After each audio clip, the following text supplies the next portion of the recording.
After President Xi Jinping delivered a landmark speech to China's 20th Party Congress, US-listed Chinese stocks fell to their lowest level in almost a decade. That's because investors were reading between the lines of the president's speech, and it could mean the country is changing in ways that will make it less profitable and more risky for foreigners to invest in. I'm going to explain the changes that China is undergoing, how they have already impacted US and global investors, and what this could mean for the future of investing in the world's second largest economy. Let's get into it. The default of Chinese property behemoth Evergrande, the collapse of tech giant stock prices, and economic growth that has hit the slowest pace in decades. These are all signs that China's government leaders are changing the way the country does business. Chinese Communist Party leaders have put in place new rules that restrict borrowing and roll back the growth-first policies that have defined the country for decades. At the National CCP Congress, President Xi laid out the vision for China's latest economic imperative. 坚定历史自信，增强历史主动，敢于斗争，敢于胜利。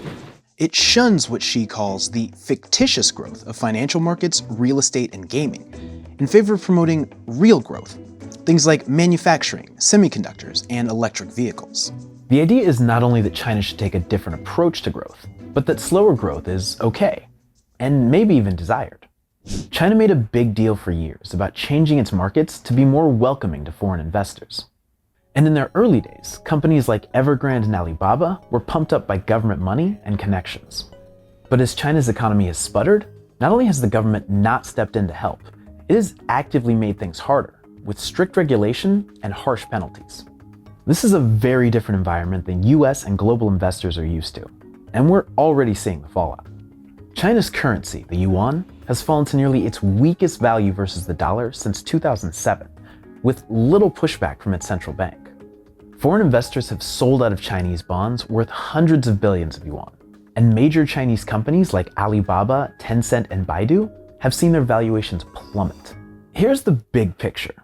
US investors have come to expect that companies will seek growth at all costs. That's how stock prices rise and investors get paid. But China's new stance appears to be that growth is secondary. What matters is that companies increase the whole country's wealth and serve the government's interests. That's not how things work in the United States, or most other places where investors are putting their money. That could put foreign investors at odds with the government. And in a country with as much government control as China, that's a hard battle for investors to win. A lot of China's foreign investors are probably feeling like the greatest rapper of all time, Tupac Shakur, who said, "I'd love to go back to when we played as kids, but things change. That's the way it is." That's all for now. See you next time.